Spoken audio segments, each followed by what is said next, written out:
Let's take a look at this first riff and we'll go ahead and get started. I'm gonna play it slow. Now, live versions of ZZ Top, I've seen him do this in like open E tuning. We're in standard tuning.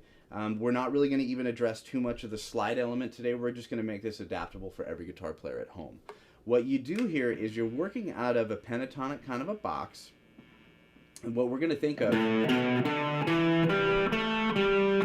is this kind of, we're going to call that like a focus scale, if you will, right? And that's just 5, 7, 5, 7, 5, 7, 5, and I'm going back to my E. So what's going to happen next is we're going to get some open low notes within that riff. So let's take a look at what happens here. So I'm going to go, and then I hit an open low string. So that's going to go 5 to 7, and I'm going to hit my open low E string. So what I did there is I went 5, 7, open low string. I'm going to jump my index finger over to the 4th string on the 5th fret, and then I'm going to pivot off that low string back to 7. That gives us a really nice feel. Now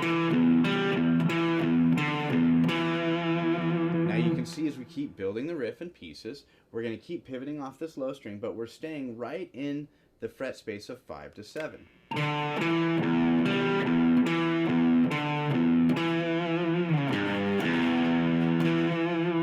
Now you can see what I did there is I went down to the 3rd fret. I used my middle finger and I hit this note. That's a G note. I pulled off and I went to the E up on the 7th fret on the 5th string. I can also go to the E on the 4th string, 2nd fret. Let's play this riff slow. I'm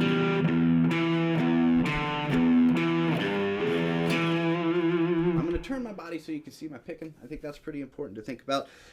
You know, you can do this with down strumming. You can do this with up and down strumming. There's a lot of options. You can do hybrid picking.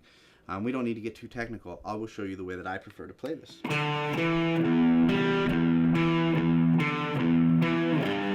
I like to pivot between this down and up kind of motion. I feel that it's a little bit more economical for me to play that way, and it gets a better tone. I can ring out some of my notes.